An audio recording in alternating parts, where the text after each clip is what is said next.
Just the scale, like the impact, like ranching is such an amazing endeavor because it can be scaled to heal very large pieces of land. And when I really learned about the soil health crisis that we have and all of the desertification that's occurred across the world, not only in the Western US here, but across the world, I was like, somebody's got to move the needle, and that somebody's just got to be me, because I don't see very many other people.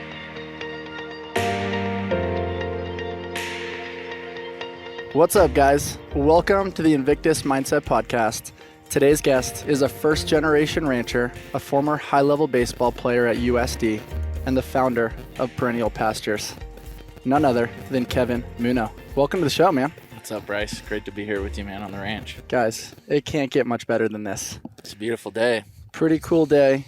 Great ambiance. We got a gentle little tour of the space, and appreciate you having us up here, man. This is pretty cool. It's great to have you here. It's nice and cloudy on the coast, and here we got some sunshine up here in the San Diego Mountains at the top of the watershed, and beautiful day. Absolutely, man. To kick things off. Talk about life. Cheers. Talk about life. Talk about your awesome ranch, buddy. Yeah, thanks, man. Cheers. All right, man. Perennial Pastures. Pretty cool thing. And you've created a really cool system of operations up here. It, in my humble opinion, is going to have a global impact over time. But before you got into that world, what was some of your upbringing like, and what led you to really want to lean into regenerative agriculture? Yeah, I'd say my life since 5 years old was baseball, really, T-ball. And I love sports. My parents were both athletes. My dad played at the University of Notre Dame, played football there. My mom was a Ironman competitor and track and field athlete. Not bad genetics to come from, man. Not bad genetics. My brother's 13 months younger than me, Danny Muno, and he was a good athlete himself. He was a national championship baseball player at Fresno State in baseball and went on to play for the New York Mets. So that really was our life and my life for so long.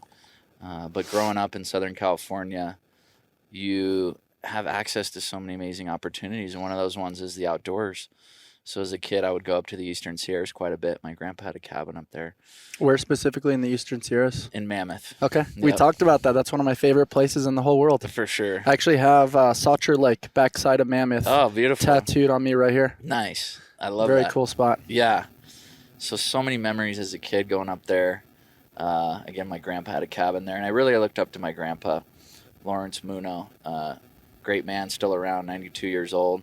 Was Joe Montana's sports agent, believe it or not. It's kind of his claim to fame. That's incredible. So, yeah, he was awesome quarterback for the San Francisco 49ers. That's right, yeah. So they met when my dad was playing at the University of Notre Dame. That's how they got connected, because Joe's quarterback over there. Very cool. So I come from that line, too, and lineage of entrepreneurs. My dad's somewhat of an entrepreneur, although he was a firefighter. And so, anyways, going out to the Eastern Sierras, my grandpa would always show me, the wildflowers and the creeks. And I had an immediate connection there, like on a soul level. I believe I've heard you say it before, too. The highest form of tech is nature. It is this. Yes. We just got to travel through a little creek up there. We saw a little young fella catch some fish up there. I believe it was bluegill. Yeah. And there's not many things better than nature, man. Yeah. Nature does it a lot better than our humble attempts at man-made magic. Yeah. To use a baseball analogy, nature always bats last. So it's just God's design, and we can't do much better than God. It's an amazing system. We're part of it too, and that realization as well is quite profound when you really start seeing yourself as a steward of a landscape and part of a landscape rather than detached from it. My wife's a clinical psychologist, and she works with a lot of folks that have very bad relationships with food. She works in the eating disorder unit in Rady's Children's Hospital, and at the base of that illness is non-connection. Non-connection with your food and what supports you, and so a big part of her work is getting people to connect back with that sustains them. So. And when you look at ancestral living and the basic 9 ancestral tenets, connection and bonding is one of those. Yeah. And it's incredibly important. I'm very thankful that we get to connect today. And, when you look at that connection, going back to your baseball career, how did you ultimately move up the ranks? What led you to the University of San Diego? Yeah, so I played ball at Loyola High School in Los Angeles and played club baseball all the way up until high school. So really it was my dream to play in the big leagues. I played pretty high level in college. We did a lot of summer baseball at this league in Cape Cod, Massachusetts. That was a wood bat league, and I've played with a lot of big leaguers. I played with big leaguers in college, Chris Bryant, and all these guys. So, just peak performance was like a huge part of my life. And what was your niche? I know you mentioned to us in the car that you played center field. You had some wheels on it. Was it stealing bases? Yeah, speed. Yeah, stealing bases. Love sliding head first. I guess one of my claim to fames is I'm second all time in stolen bases at USD. Hey, that's pretty dope, man. Thanks, man. Appreciate it. That's good stuff. They told me that like my second to last game or something. They're like, you need 5 more to be number 1. I was like, shoot, I wish I would have known that at the beginning of the season. I didn't even know I was encroaching on some sort of record. That's incredible. I would have tried to steal some more. So yeah, my game was speed, a little bit of power. I loved working out. We did a lot of CrossFit. Stefan Rocher was my... Yeah, I was going to say, we have a little bit of a connection. So Stefan Rocher taught my CrossFit level 1. Mm-hmm. And I was mentioning to our crew in the car, he's 6'5". You don't find guys that are teaching CrossFit that are team too tall. Right. And I just remember at the time, the level 1 had Fran at the very end, which is 21, 15, 9 thrusters and pull-ups. Oh, boy. And I remember he came by and he's like, tall guy doing thrusters. Respect. What's up? And I was like, he and I are going to get along cool. Yeah. And hit it off. Now, does he still work for CrossFit HQ? No. I think he's a strength coach at another college. He was at UCLA, and I think we just recently connected. Very cool. And what I loved about him, too, was that at the time, CrossFit and strength and conditioning like butt heads. It was like, CrossFit's like its own entity. That's not legit. You can't do like barbell cycling and Olympic lifting in workouts like that. Right. And it was cool because he kind of played middle ground. Right. And really married the two and wasn't like, hey, it doesn't have to be an either or conversation. Right. It can be both. Right. When utilized appropriately. Right. And I think that's an amazing recipe. And you got to learn from him during your college career. Were there any main lessons that you took from your journey with him? Well, he was the original guy that actually got me into the paleo diet. He told me to read Dr. Lauren Cordain's book. And at that time, paleo was kind of leading the way. It was before keto. You know, I'm 35 years old, so this was in 2008, 2009. And so he kind of was the spark to push me in a direction of ancestral eating. And when I read that book, I was like, wow, these we've evolutionarily ate a certain way and lived a certain way for a while. What was the name of that book again? The Paleo Diet. Gotcha. Yeah, by Dr. Lauren Cordain. We just connected a couple weeks ago with the OG paleo guy, Rob Wolf. Sure. And now he's the founder of LMNT. Yeah. And I've chatted with Rob a few times on email and stuff. Really smart dude. Really pushing the boundaries on things. And just to give our listeners context, eat meat and vegetables, nuts and seeds, some fruit, little starch, and no sugar. Right. And humbly try to integrate eating the rainbow a little bit to diversify micro and macronutrients and enhance your gut flora. Yeah. And you do that, you're going to see some changes. Yeah. And I know I mentioned with you, there you go, some Perennial Pastures just jumping in. That was perfect. When I was in college, delicious. We just destroyed some of those meat sticks. Oh, we should get some more over here going. Yeah, right? Yeah. Let's snag those bad boys. Yeah, these are our ancestrals. Talk about ancestral. We got liver and heart in our snack sticks here. So that's what's incredibly cool too. Like when I was in college, at the end of every practice, they were handing us a Gatorade and a Cliff Bar. Yeah. And we talked about this. For us, it was a muscle milk. Yep. Yeah. Thanks, man. Yeah. It's almost like a stogie. Oh, totally. The Great Rambino. Exactly. The Sandlot, one of the greatest movies of all time. True. Yeah. Yeah. The Great Hambino. I think he had probably a meat stick out of his mouth. There you go. I mean, it was a bubblegum stick, I think. Nice. Anyways. And in college, we got a Cliff Bar and a Gatorade at the end of every practice. Mm-hmm. First ingredient is what? High fructose corn syrup. You got muscle milk, high fructose corn syrup, and sucralose, and all the things that are probably not the best. And so at what point, you're reading this book, you're getting education from Stefan Roget, who's the head strength coach at USD at the time. At what point did you make the pivot to go all in trying to eat paleo? Right away. I was in the throes of just peak performance, and I went right away. I just dove head first and kind of led the way for our team to the point where I was rolling a cooler in between classes. That's to awesome.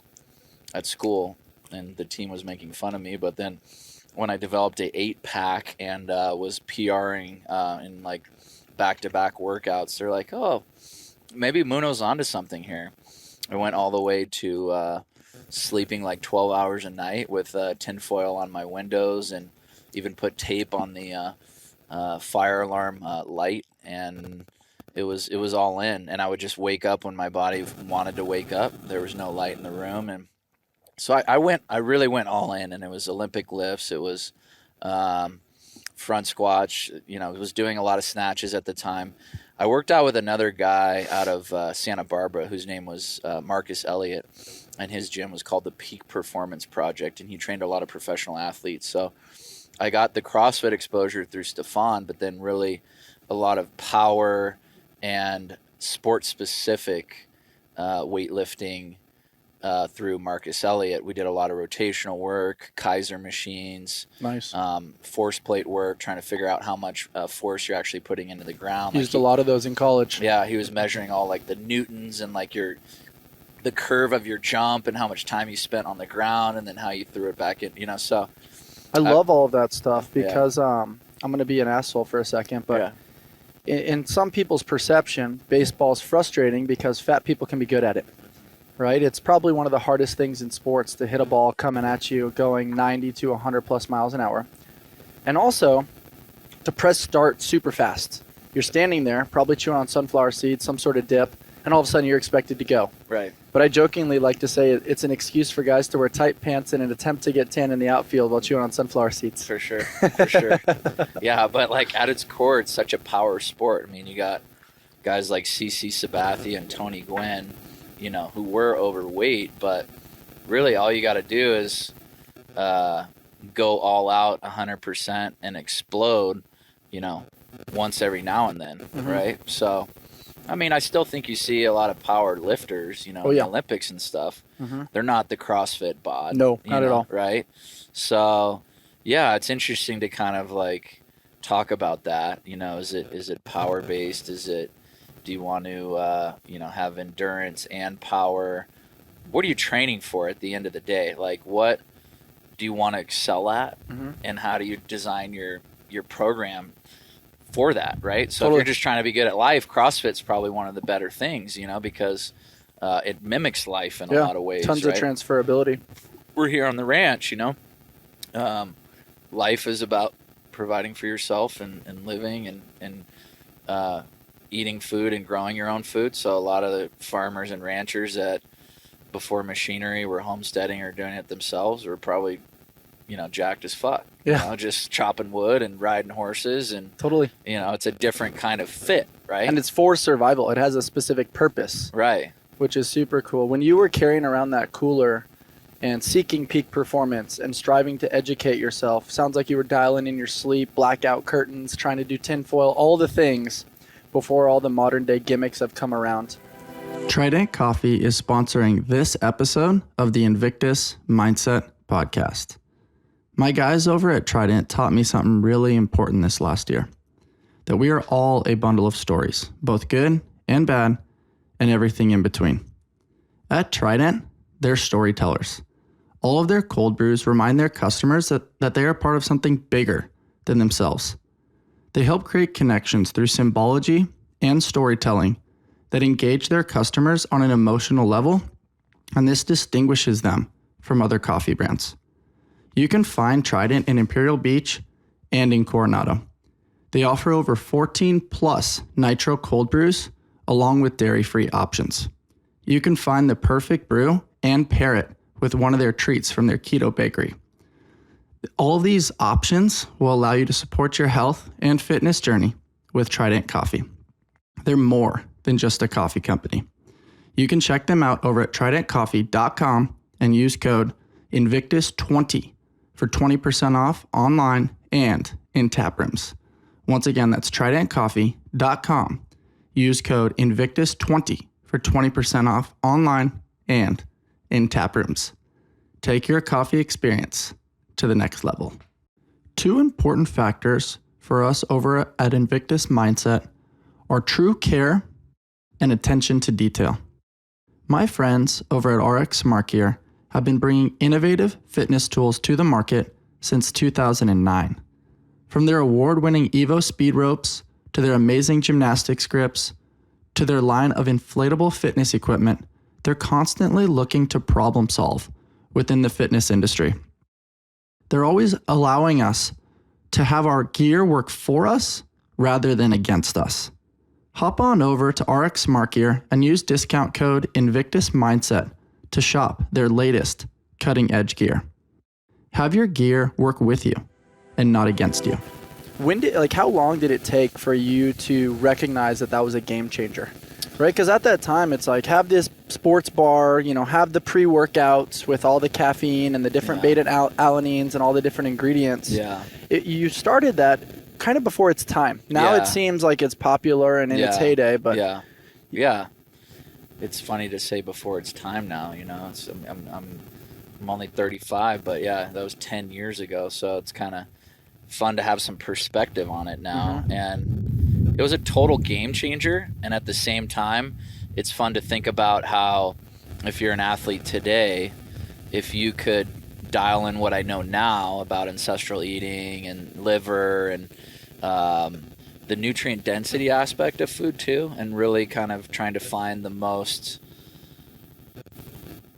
nutrient dense proteins, fats, produce, everything that's out there, because there's a whole spectrum. Like there's grass fed and then there's grass fed, and our tagline at Perennial Pastures is better than grass fed. We're investing in nutrient density research.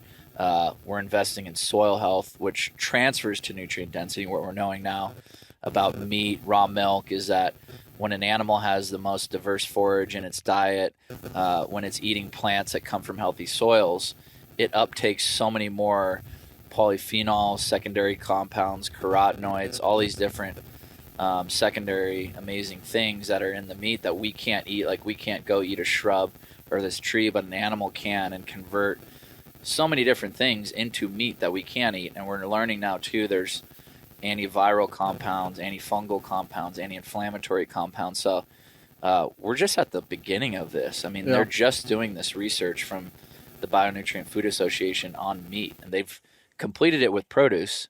And with produce, they found that in a spinach leaf, there was a 365 to 1 degree difference in one spinach leaf to another in antioxidant levels. Wow. Right? So you'd have to eat 365 of this one spinach leaf to get, so like when you extrapolate, that was the largest spectrum, but when you extrapolate that out to everything you're getting, all the staple stuff. So bringing that full circle back to training, right? If I wasn't doing muscle milks and, creatine, I mean, I think creatine, is like forms naturally in the body, and there's, but there's a lot of stuff that I feel like if I knew now and I went back then, you could even level it up. But it was a game changer for me.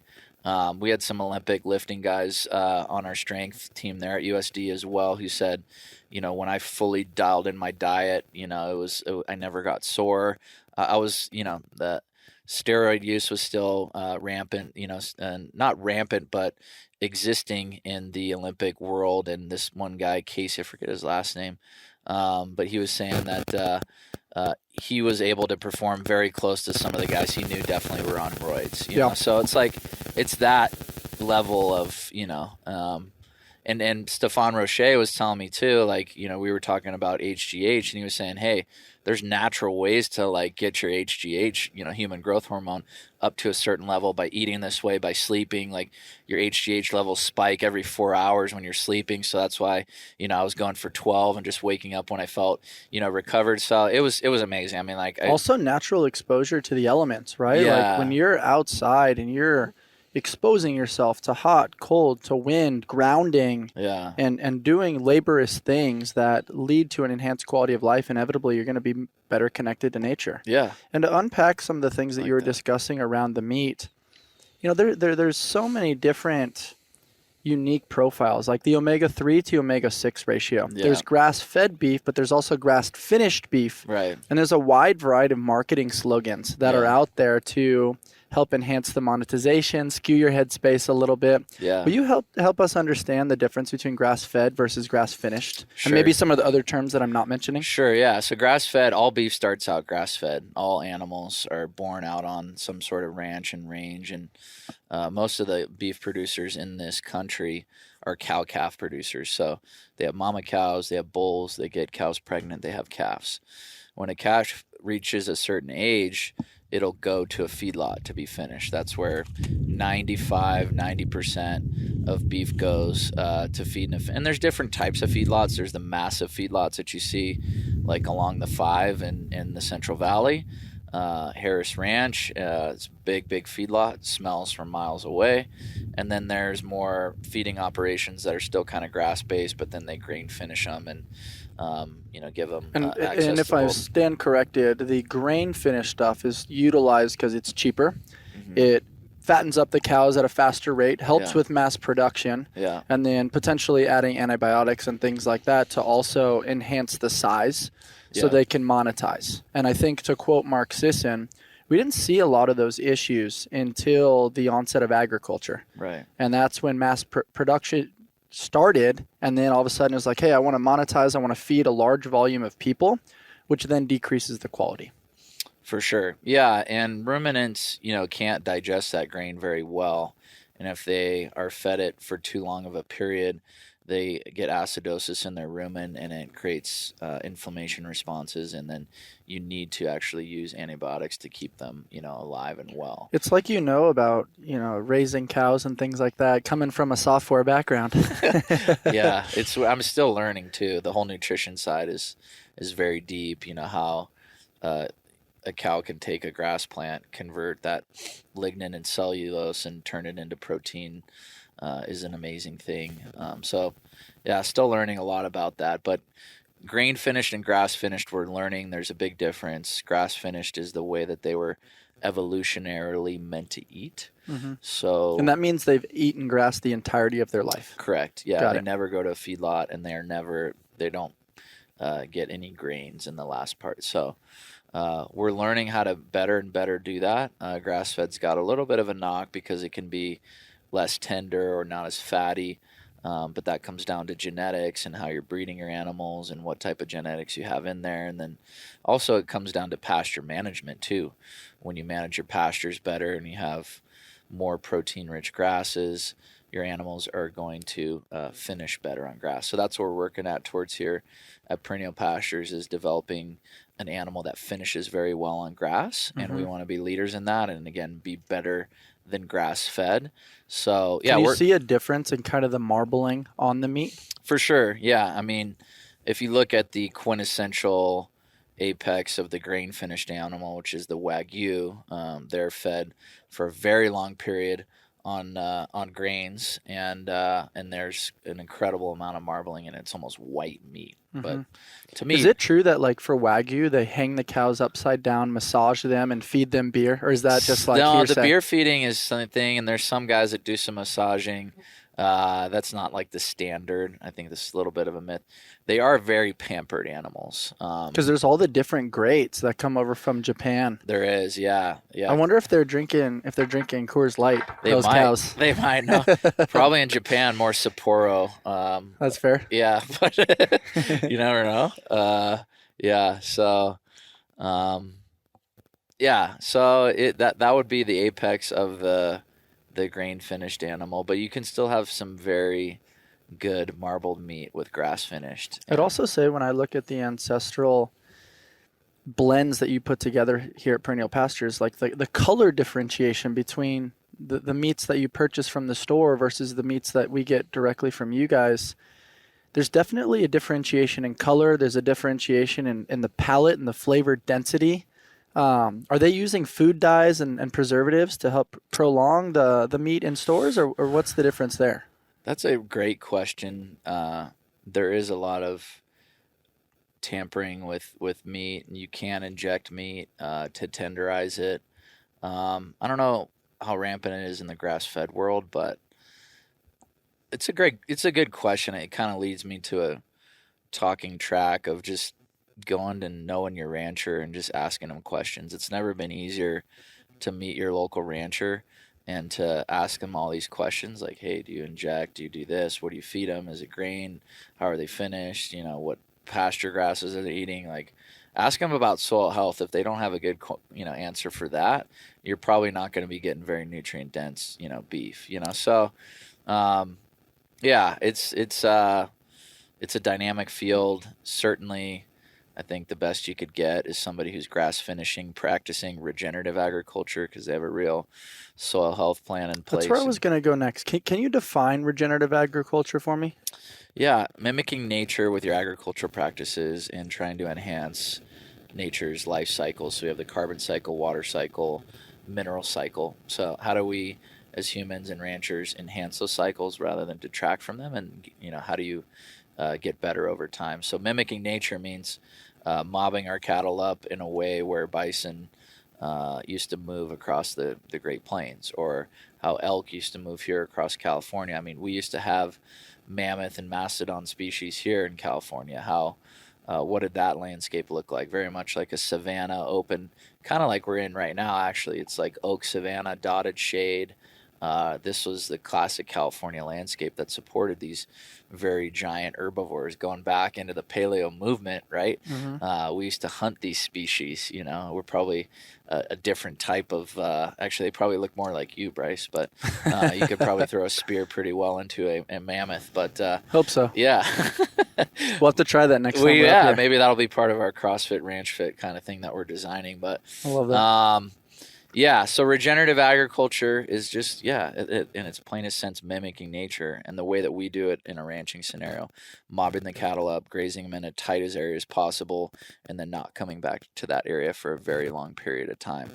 So that heavy dung and urinating, that heavy grass utilization, the hoof imprints of the cows, get more grasses to germinate, you get a good nutrient load disbursement, and then that nutrient load disbursement goes all the way around the ranch, almost like a mobile fertilizer system. Just diversifying their experience too, getting access to different types of grass that maybe different types of soil, and it's not just getting, beat up from their print, from their, utilization of using the restroom and yada yada.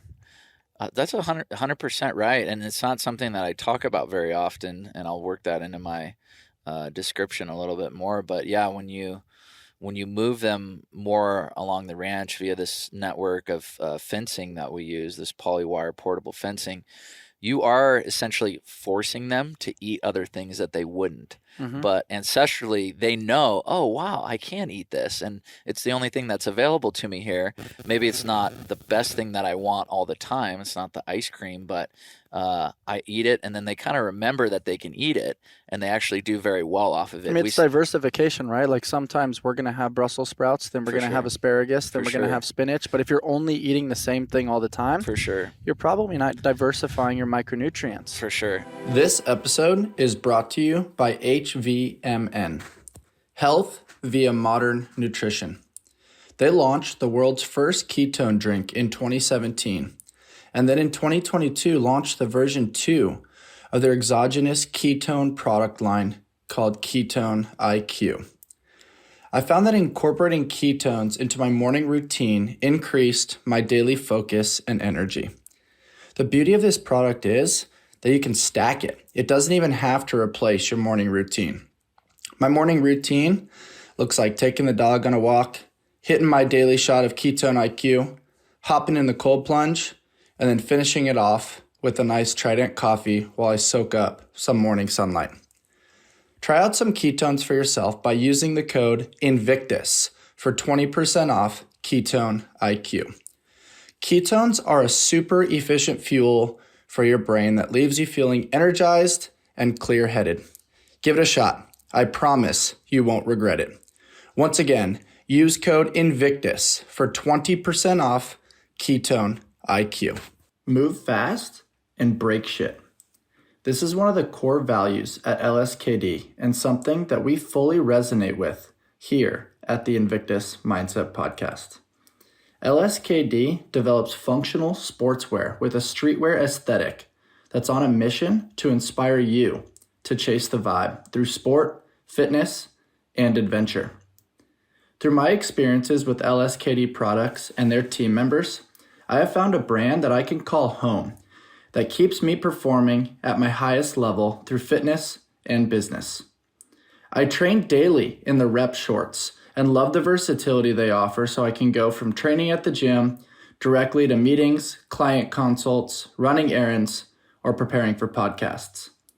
The LSKB vibe has finally reached San Diego, and we want you to experience it too. Go to us.lskd.co to start shopping today. We want to inspire you to chase the vibe. Yeah, this is actually a good visual right here on the ranch. You can see some of this like shrubbery up here in the hillside. Like, no way in hell would a cow ever go up there if it had its choice. But we could build a network of fencing up there and push them up there via, horses and stuff, and kind of secluding that area off. And they would eat a lot of those shrubs, and a lot of those shrubs actually have protein and different compounds in them. So yeah, that becomes part of like the diverse forage in the diet as they start eating some of these. And the shrubs have deeper tap roots, like even these oaks, they're able to go down deeper into the soil for different mineral contents and bring those minerals, up to the soil surface. So it's a whole, complex thing that we're trying to work here. And it'll be fun to kind of watch as we do these successive studies, as we're part of a certification program in regenerative agriculture called Regenified. And as we see, we've done baseline soil samples this last year. And as we see our soil health increasing, it'll be fun to see how that correlates on the nutrient density side. I'm super stoked on that. Yeah. There's a lot to unpack there. And the main thing for me is it's not just about monetization. It's about quality.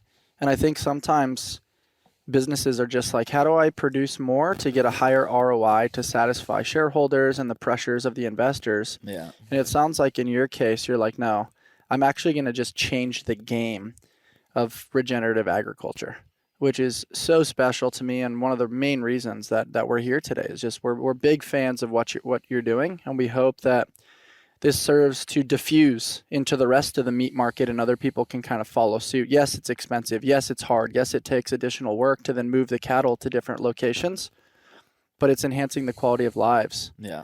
And yes, it costs a little bit more money, but it's worth it in the long run. You either pay the money up front or you go cheap and you pay the money on the back end in the world of, as you and I have described previously, reactive medicine. Right. And that's something that you and I have discussed a lot, where we've got preventative medicine over here, which is movement, ancestral living, ancestral eating, more of a paleo-ish lifestyle. Mm-hmm. Then you have reactive medicine over here, which is big pharma, which has a higher ROI, a lot of big pharmaceuticals, but it's something that's starting to float to the surface a little bit, especially post COVID-19 pandemic. And you actually started Perennial Pastures in the midst of the 2021 pandemic.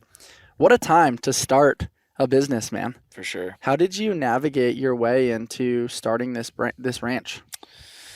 Yeah, well, I raised some money with some investors. We bought a local cattle company in March of 2020, and it was awesome. I think the investors were interested in one way because it was a dynamic, changing world, but what better time to meet your local rancher and have ownership in your local cattle company, because food shortages, all sorts of really scary stuff. So it was kind of a interesting time where people got relocalized into their local supply chains. So it was actually decent for us to kind of come out during that period, and a lot of direct-to-consumer meat businesses did quite well. We kind of missed the big rush where a lot of folks sold out. We didn't quite have Perennial launched. We didn't launch Perennial till 2021, so it took us a while to get our fencing and water system set up on the cattle and ranch management side. But yeah, it's been amazing. We have a great group of investors. They're definitely dedicated to our mission.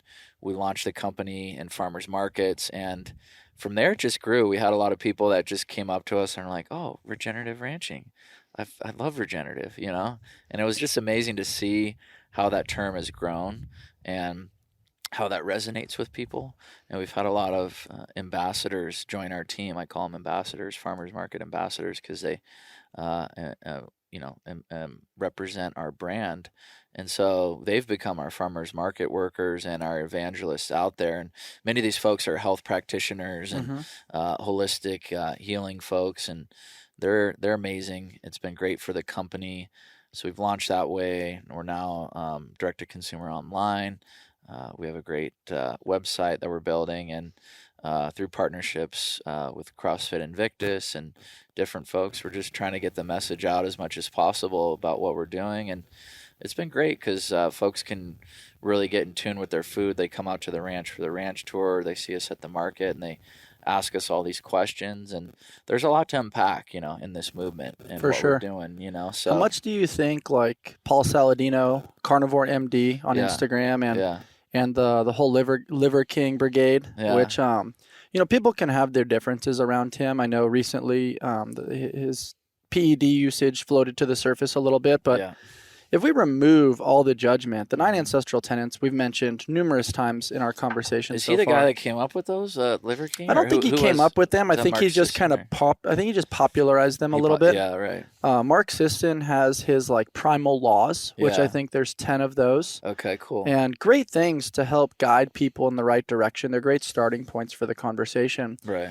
But I definitely think in the character role, especially for Liver King, despite people's personal thoughts, you're going to eat this way, you're going to look this way, maybe it's not directly correlative, but it did spark attention. And as you and I both know, in our modern day society, attention is a form of currency. Mm-hmm. And it has sparked a little bit more education, motivation, and inspiration to pursue organ meats like liver, like heart. Right. And I think it's so cool that you guys integrate that not only into the meat sticks, but also into the finished beef that you guys have. Yeah. And I don't think people realize, like, when an animal kills another animal in the wild, the first thing they eat is the liver. Right. And so like it makes sense to then take those protocols that we're seeing in the wild and integrate them into the day-to-day human lifestyle. How much do you think those guys' influence in the world of social media has then impacted the growth and development of Perennial Pastures? I think pretty substantially. They have big reaches, and when I was first working the 5 farmers markets myself before we grew to the number we're at today, it was a lot of people coming up, hey, I'm kind of following the Saladino, way. I'm going mostly meat, some fruits, honey, raw milk, right? Yep. And I think people have been seeing tremendous results with that, and once those folks start to see the results and they transform, there's no going back. Oh, none. I mean, Jordan Peterson has talked about it a ton with his daughter battling all kinds of IBS, brain fog, different forms of mental challenges, depression, anxiety associated with the pain, associated with eczema, skin conditions that people have developed, digestive issues. And, I don't know that I would 100% advocate for a raw meat diet for everybody. Right. But I definitely think, you're looking at pre and post blood samples, and you're seeing these people enhance the quality of their life, decrease inflammation, enhance performance. Body composition is way better than it was previously. And like you said, you can't really argue with results. Right. We are beyond excited to be working with Wizard Sciences for total brain and body optimization. This partnership came through personal experience with the benefits of their incredible product line and a deep human connection with their founder and former guest, Ion Mitchell. The Olympic RX supplement is created to enhance your overall training. When taking this, do not expect your body to feel different, but look for key indicators within workouts to see what this product can really do. I found increases in my strength and that I had an extra gear when working through tough cardio sessions. The Olympic contains beta-alanine, removes inflammation and oxidative stress at a mitochondrial level, increases muscle recruitment, and is full of carbon-60, which is considered the ultimate anti-aging and anti-inflammatory weapon available. Give Wizard Sciences a try and become as close to limitless as you can get. Use code Invictus Mindset for 15% off your order. Once again, that's Invictus Mindset for 15% off your order. Yeah. And the feeling that these people have, and Yeah, all the ailments they've been dealing with for so long, and then all of a sudden they're given another life, and I do think for folks that have very difficult autoimmune or inflammatory diseases, I do think starting with like a carnivore strict is an interesting approach for sure. I mean, it's almost like the elimination diet, right? Yeah. Like you've removed all the things that Yeah. could But potentially. the previous elimination diet was like, all right, I'm just going to eat kale, Yeah. or whatever. Like, I'm going to juice. And it's Yep. just like, so it's cool that folks are coming back to one of nature's most purest foods. And it's also very interesting to see now that folks can live primarily on a meat diet. I mean, what Dr. Sean Baker has been eating, I think, exclusively meat for like 7 Yep. years now. And Dude, I can't help but touch on this. He actually posted something the other day about Bear Grylls. uh-huh. And, he's the famous adventurer who previously advocated for a vegetable-only diet. Mhm. And it popped up on my feed today. Yeah. He actually went public with a quote that said, I thought that the all-vegetable diet was good for the environment, and I thought it was good for my health. And through time and experience and knowledge and continuous study, I realized I was wrong on both accounts. Mhm. The two really awesome things here are that, A, he went through trial and error, Right. right? He tried, this huge polarizing approach over here Right. and then navigated his way over here. Right. But what I actually really love is the humility of ego there. For To be like, sure. you know what? I was wrong. Right. I'm a very public known figure, and Right. I'm actually just going to own the fact that I was wrong. Yeah. And that's totally okay. And that is the evolution of the human experience, to know that how we feel based on limited study and research at one point in life Yeah. may change over time. And Yeah. that doesn't politically make him a flip-flopper. No. It just makes him growing and evolving, which I think is really cool. What are your thoughts on that? I love it. I'm with you on that one. Obviously, a huge fan of trial and error to kind of figure out what's right for you. But yeah, the fact that he was able to own up to that, I don't think you really see that much today in our society with public figures. So kudos to him. I loved his shows. I still do. Dude's a badass. Yeah, dude. Yeah, I mean, Former Green Beret, from what Yeah. I've heard. yeah, and I kind of want to still be him. Like MacGyver was another childhood hero of mine, and Hey, it's not too late, man. no, it's not. I mean, I'm here we're actually here at the Boy Scout camp here up at Mattaguay, and they're still teaching folks how to live in nature, work in nature, start fires. My wife and I just had our first son, and I want him to kind of have a knowledge base on like how to survive and live. I think that's Totally. And actually, when you have those observations, and a lot of these survivalists are keen observers of nature. Oh, yeah. right?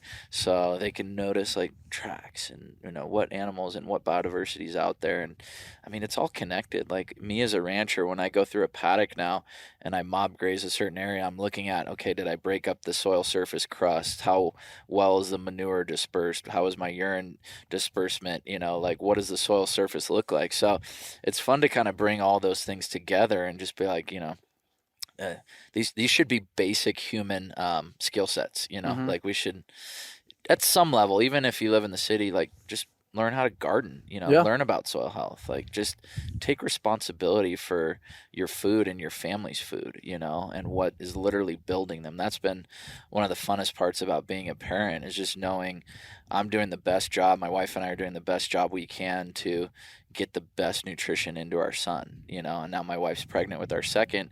Congratulations. Thank you very much. Appreciate it. Very cool. Yeah, and for her first pregnancy, she ate a lot of ancestral blend, and we made some liver pâté. So just knowing like we're doing the best we can. She's drinking raw milk, so it gives me a lot of pride and gratitude to know that we're doing the best we can to literally build these humans from a cellular level. And I love that you guys are living that way too. Mhm. I heard something the other day. I shared it with somebody.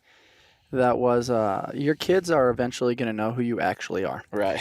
At some point, your mask is going to come down, and they're going to know your actual habits behind closed doors. For sure. Make sure you're somebody worth knowing. For sure. And so the fact love that that. you guys are like breaking it down to the soil structure, you're trying to get him living primally is not only going to enhance his life, but it's also going to make him a more resilient dude in the sure. midst of coming face to face with adversity later on, For sure. which is then going to lead to better relationships for him Yeah. and just a better, more civilized person that's able to build shit and problem solve. For sure, dude. For sure. That's what most dudes want to do, is build shit and problem solve. I love it, man. I love it. Yeah, it's really cool to see. We get a lot of compliments on him already. I mean, he's only 17 months, but they're like, he's so calm.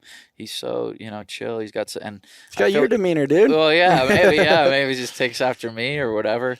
Definitely not his mom, but no. You need the yin to the yang. That's right. Yeah, we're a great team that way, and but yeah, I think it's just because he's nourished. The dude's like, oh man, I just had some grass-fed beef and raw milk. Like, why wouldn't I be in a good mood? Jumping onto the topic of raw milk, that's a little bit of a controversial subject. Sure. Homogenized seems to come with potentially low risk. There's the whole conversation around lactose, which we're the only species that drinks another species' milk, from what I understand, which is kind of how goat milk kind of floated to the surface a little bit. I'm not super well versed on the topic, but what are your thoughts on the controversies associated with raw milk? I think it's one of nature's most natural foods. I think really we got to get back to it as a society. I think it really only came popular to pasteurize and homogenize milk during the distillery dairy phase of our country, which came during industrialization of food. Yeah. So when we started making a ton of beer and more spirits, they would take those grains and they needed a way to get rid of them, and so the dairy cow became the main way, and then people started getting sick from this what's called swill milk. I'm reading a great book right now called The Untold Story of Milk, or The Real Story of Milk, excuse me. Forgetting the author's name right now at the moment, but beautiful book, whole history of milk. Ever since almost pre-agriculture, because we were actually herders and shepherds and stockmen before we were agriculturalists, before we created grain. A lot of people think that agriculture started in the Fertile Crescent 10,000 years ago, but believe it or not, we were herding and developing and domesticating livestock before then, and a lot of the more resilient cultures and species were the ones that had milk, because it was a daily thing that they could get, right? Even more than milk. Like, you have to kill the cow to get the meat, and then meat in a lot of ways, they learn through salt and different preservation methods to preserve meat, but milk is awesome. You can drink it right away. What happened to the good old days when the milkman delivered the milk? Yeah, we got to get back to that, and we're actually gonna get back to that. We're gonna be starting a raw dairy here, hopefully this year, with the support. Sign us up, man. Yeah, there's a book out there. It's called Super Squats, and for people out there that are really trying to get strong, it's a 20 rep squat program, and every week, I think you perform it twice a week, and you go up 5 pounds. So let's say you start at 200 pounds. The next time you do it, you do 20 reps at 205. And the next time you do it 210. Okay. And you gradually build up. I think it's over the course of 8 or 12 weeks. Okay.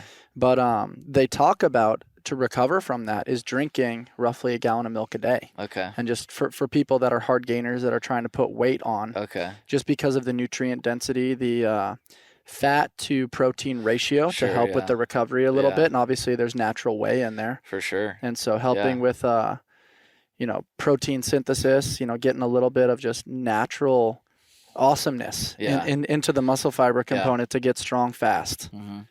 Definitely a challenging squat program. I've done it a few times, but highly recommend for people on the game train. I gotta get back into that. I love squats. Squats are like one of my favorite exercises, and I think I've seen this hashtag you guys have at CrossFit Invictus, no dad bods. I gotta represent. We got a few people that just had some kids, and they're getting strong, and it's no fat dads. No fat dads. Yeah. Like that, dude, I gotta be back in. I like that one. Be the example. Yeah. And when you were in college, man, I believe you shared with me previously, you sustained a little bit of an injury. What was that injury, and how did that kind of play a role into your healing journey of creating regenerative agriculture later on? It was really the turning point for me. It was during my junior year, my draft year, 17 games in. We were at Were you predicted to get drafted? I was getting recruited by scouts. I was getting letters and stuff, and I was hoping to get drafted. Yeah, for sure. Okay. And so the 17th game of the season, I had high and inside fastball hit me on my left hand at Houston Rice during a night game. That's and it brutal. it just broke my hand, my third metatarsal or metacarpal, I forget which one it is, but and had to put a rod in my hand. I finished the game. I had another bat. I bunted, almost got on, but anyways, yeah, it was a big turning point for me. Was in the hospital, and the guy waiting to get my hand casted up, and the guy next to me, I was in the ER. The guy next to me had a gunshot wound to the head in a gang-related incident, and he was brutal. on life support. And then I asked the nurse. You really are from LA, man. Yeah, exactly. This was in Houston, but it was sad, and right away I stopped being sad for myself. And the guy, they were going to take him off life support, in a few minutes, and that's tough. It's really kind of hit me. Here I am feeling sorry for myself, and this guy's gonna die. So I just kind of asked God, what do you want me to be? What am I supposed to be? And wasn't immediately clear, but just always, whenever I had a doubt of what I was supposed to do, try to run to my passions. And again, loving the outdoors, loving food. My paleo journey had already started, so I was curious about food. And I just really love that line that you said, whenever you have a doubt, you run to your passions. Right in the midst of adversity, we take a look in the mirror and it's like, who do you want to be? You have a choice right now. We can sit here and spiral down, feel sorry for ourselves, or we could recognize the perspective, the opportunity that's been given to us through the midst of adversity, and we can also spiral upwards. There's a lot of, we don't see it in the moment though, right? I say it all the time, but it's a mystery looking forward and science looking back. It makes sense now, but at the time you're like, what am I supposed to do? Right. I thought I was supposed to be playing professional baseball. Right. Yeah. So how do we navigate those mysteries looking forward, right? And there's a lot of wisdom there, and there's some heuristics, and I think getting down to a metaphysical point, like doing a good gut check, doing a good heart check, and I think if you're a healthy human being and you have a good healthy heart and a good healthy gut, I think it's going to probably lead you in good directions. But totally, you got to quiet your mind too to be able to listen to those things too, right? In a world of constantly seeking altered states of consciousness and distraction, and we've got these little computers that we run around with in our pocket, it definitely is tough sometimes to understand what that whisper is deep inside our core. How did you learn to listen to that and have that be your compass a little bit? Is that distilled from your family, from connection to the Eastern Sierras? Was it through baseball, which is a very cerebral sport, and there's a lot of prep work that goes in? There's a lot of superstitions that I've seen baseball guys embark in. Yeah, for sure. No, that's a good question. I was raised Catholic, so I was raised with a strong faith.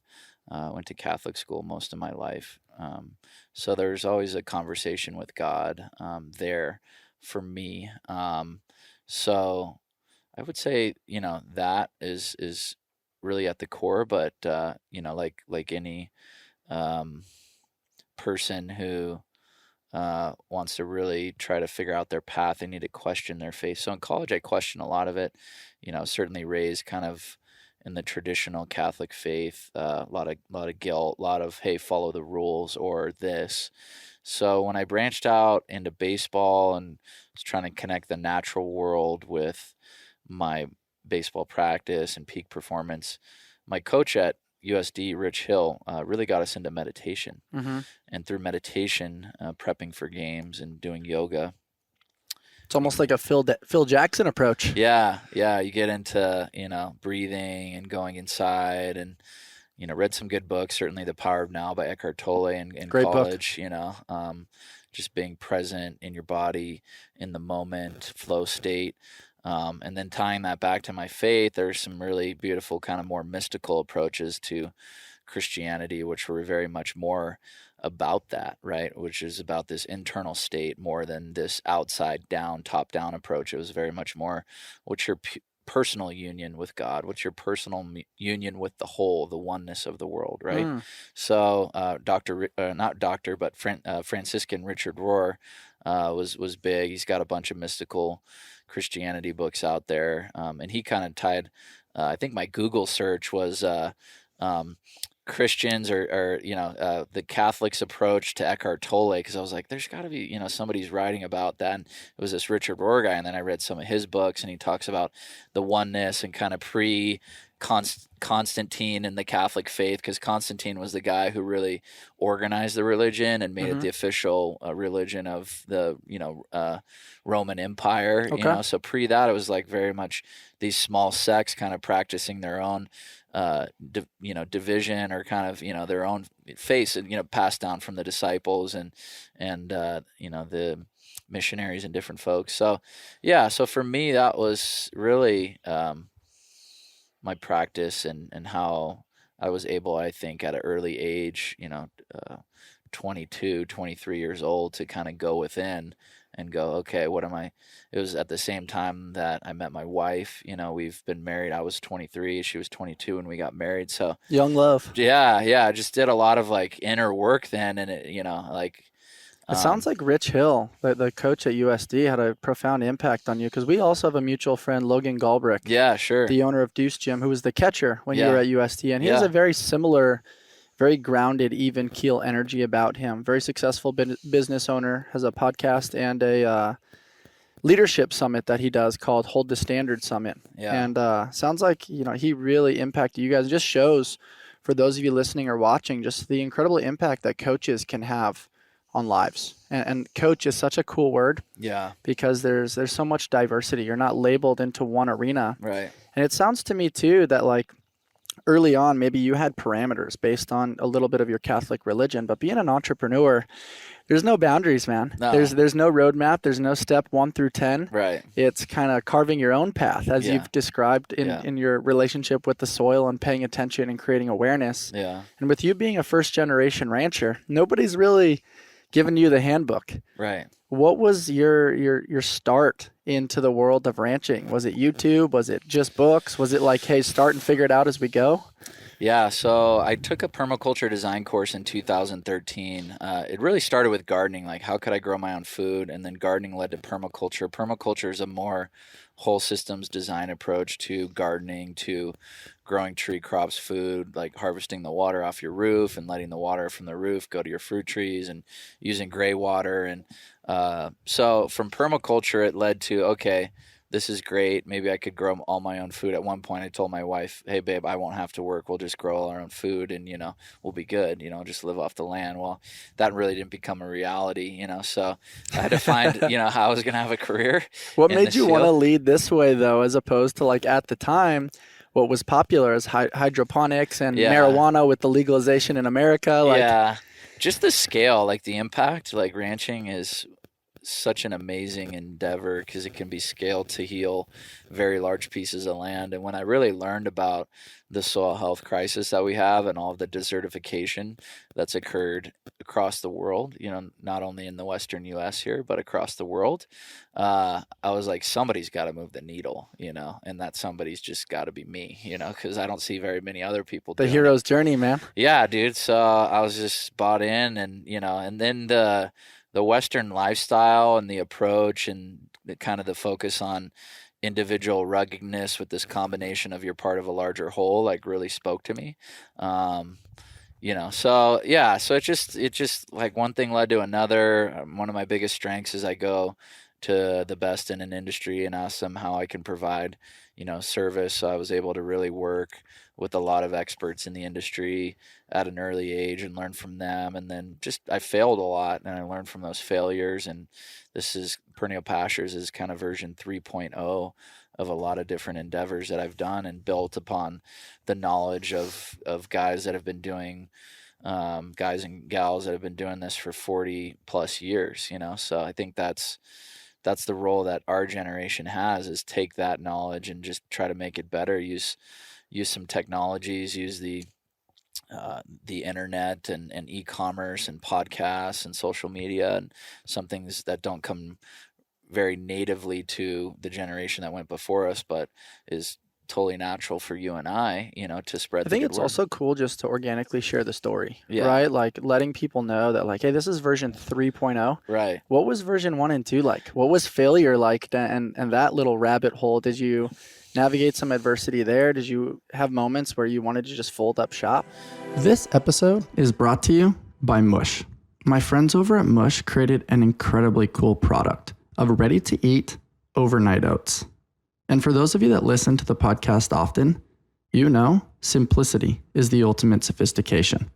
And Mush has done just that, as their products have no more than 7 clean ingredients that are dairy-free, gluten-free, with no added sugar. Mush started right here at Invictus, as they had a vision to create convenient, healthy, and clean nutrition. And this landed them on Shark Tank, where the famous Mark Cuban invested in them. Now they're found in retailers all over the country, including Costco, Sprouts, Target, and Whole Foods. Check out my friends over at www.eatmush.com. I don't think I ever really wanted to fold up shop. Maybe my wife did, but for me, not really. I just knew like this is always going to be my path. So it's definitely hard. I mean, it's a lot of time. It's a lot of patience, especially in this field where there's a lot to learn. It doesn't happen overnight, which I really enjoy because there's so many kind of get rich quick schemes out there, whether you work in tech or, and there are ways to make money fast, and there's nothing wrong with that, right? If it does come fast, maybe you worked really hard to get there, but maybe you're also pretty lucky, but something that kind of comes as a slow reward, there's just a ton of, for me, enjoyment in that, because for me, for the competitive nature side of me goes, okay, well, you're 10, 15 years ahead of, somebody else, right? Oh yeah. And it's not a straight line, And so I've invested, and I've been blessed to be able to invest in myself a ton, right? And that's scalable too. When you invest in yourself, you don't forget those skills. Oh yeah. I was listening to a podcast the other day by a great accounting and ranching mind in our field, John Haskell, and they were talking about the power of education, the power of personal development, because that always stays with you. Like, what can you leverage in your life? And so education was one of those big things for me. It also has just an awesome trickle-down effect in how you educate and create expectations up front, allow for certain things that you and I have discussed previously, which is problem solving. I'm sure there's a lot of problems in this industry, but also developing systems, processes, and procedures. I know you've mentioned to me that you guys run a lean business. You've got people that are very diversified that do different roles with regards to operations and the different sales funnel. Can you share with us kind of some of the behind the scenes on how your business operations works? Sure. Yeah. So I did go to business school at University of San Diego. I learned some of that there, but I would say I probably learned more just through YouTube and books and, after college stuff. So yeah, the School of Hard Knocks. That's right. Yeah. The mean streets. Yeah, YouTube University. So the lean methodology, the Toyota production system, I've studied a lot because that for me also mimics nature. It's about rooting out waste in a system as much as possible. And there is no waste in nature. Like nature just cycles everything. So if you can be very efficient that way and root out the waste in terms of how you create value for a customer, and then just aligning with your customer and what they actually want. Who's your customer avatar? What do they want? What are their challenges? What are their jobs and roles and tasks that they want to get done? And really understanding that intimately, and then designing the offers and your promotions and all your marketing towards that to just get new customers, but then keep them, I really love that you said keep them. Yeah. Right? Like, I feel like sometimes all the podcasts and YouTube education's around how do we get leads? How do we get new customers? But I think fostering relationships is so important. Yeah. I mean, one of the things that I heard the other day that people use as maybe a filtration device for new hires is, how long have you known your 5 closest friends? Right? Like people that have been around since day one. How have you really put time, energy, and effort into really massaging that relationship through the peaks and valleys of life, through kids, through new businesses, through financial distress, through health distress, and the busyness of life, and not taking it personal, but being able to pick up right where you left off. Business, life, all the things in between can get a little messy sometimes. Podcasts get messy sometimes. But then if you're able to pick up because of the bigger purpose, as you mentioned, it's a really cool sorting piece of the human experience. Yeah.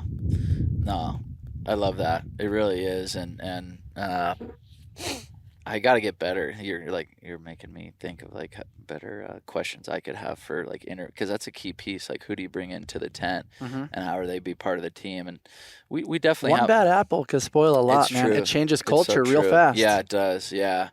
Yeah, and we have a very strong culture here. That's one thing I've really tried to cultivate is like, look, we're on a mission, you know. And I've done a lot of reading, you know, Jocko Willink and extreme ownership, and you know, trying to use some of those leadership techniques. And, Discipline equals freedom, man. yeah, Jocko. for sure. Yeah, that's right. We got to get him on the show one of these days. Yeah. I guess he's a San Diego native. San Diego native, does some jiu-jitsu, I think, pretty close to where we're located in our headquarters. And Nice.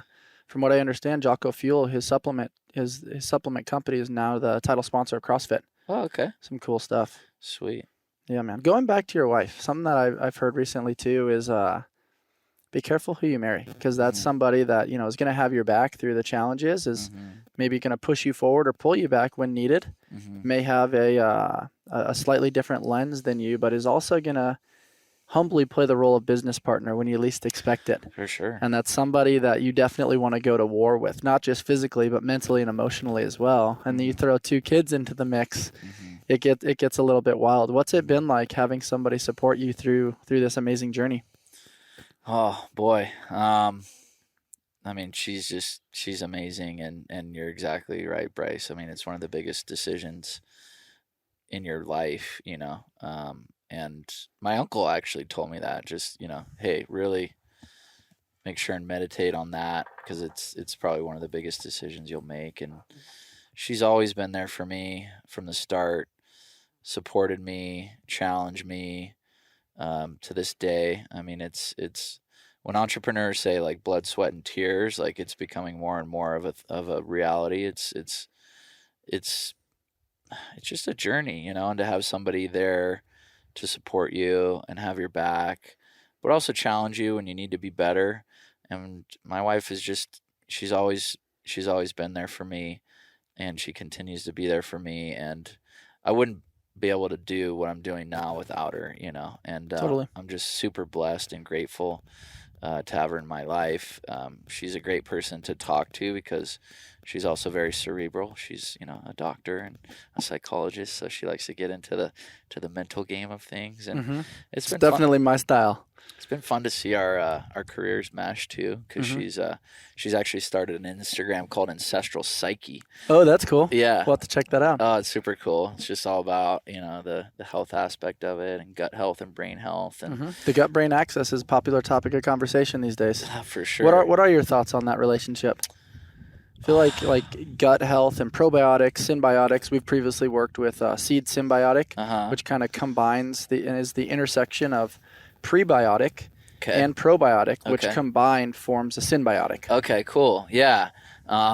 My probably biggest knowledge base on that whole conversation comes more from like the whole microbiome aspect. So yeah, there's a ton of gut bacteria that lives here in our gut, but like the whole microbiome, like we have all these different sites on our body that kind of come and connect to be this microbiome concept, which is the 9 trillion cells that outnumber our 1 trillion human cells. So we're 9 times not ourselves than we are ourselves. Have you heard the little conspiracy theory that the gut microbiome are actually like the little control centers? They're actually going to take over the world eventually. Nice. Have you heard that before? No. I think Rogan was talking about it recently when talking about gut microbiome. And then I also found out from the founder of Seed that Raja Deer is his name, that I believe those with the healthiest gut microbiome in the world are actually Amish people. Huh. They have a little bit of a stench and odor to them, but it's because they don't use all the challenging soaps and things on their body. They're very natural Interesting. in their approach to cleansing themselves. For sure. Yeah. There's some cool microbiome leaders here. Dr. Rob Knight here in San Diego. He's out of UCSD. He's got the American Gut Biome Project. I heard him speak in Encinitas one time, and he has mapped the DNA microbiome of all these different sites, and he's went to the tribes in Africa that have super diverse.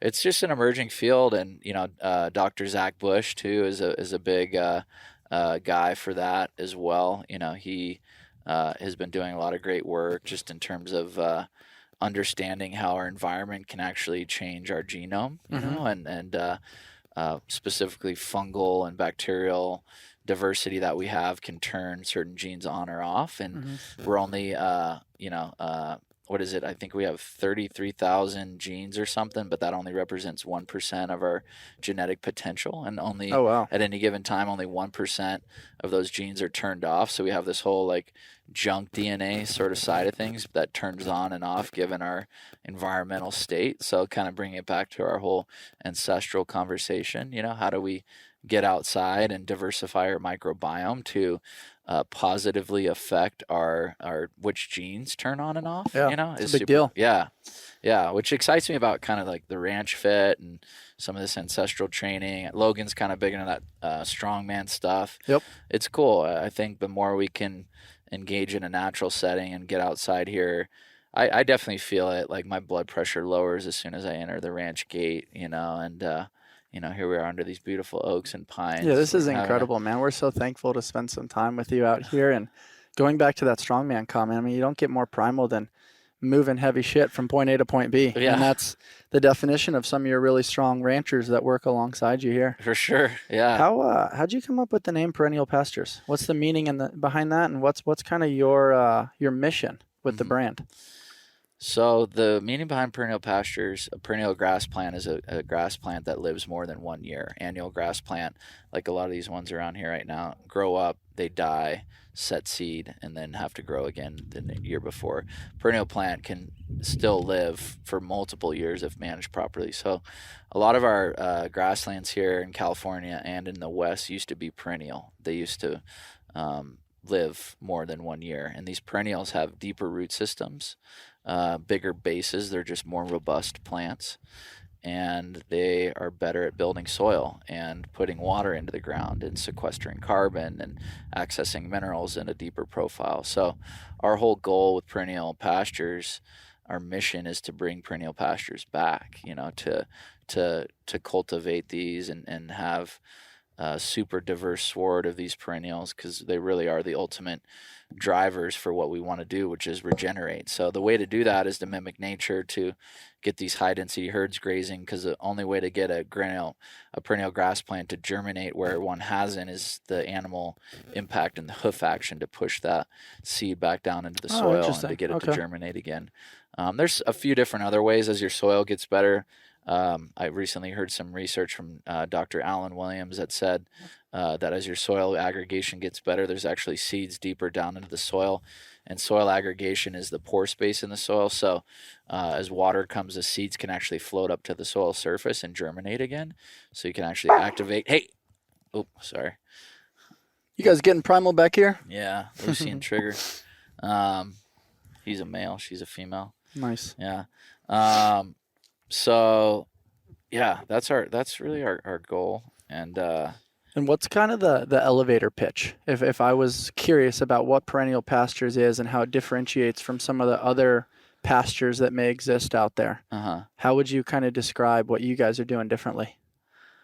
We're on a mission. Yeah, I mean, we're utilizing the best management practices in the regenerative ranching industry to accelerate regeneration, soil health, and nutrient density in food. So we want to heal land and people.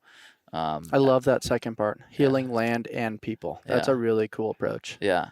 And yeah, you can't have one without the other. You know, you can't, we can't heal ourselves, without bringing back nutrient density in food. We really can't. I mean, I'm a firm believer in that. And the more good soil health work that we do, the better impact and results that we're going to see with ourselves. And we're just going to get more in tune with nature, with food production systems, and just be a better place. I mean, these events we have out here are so fun because people are just ecstatic to be out here, to see the trees, to see the cows, to talk soil. They have a good time. They're out in the sun.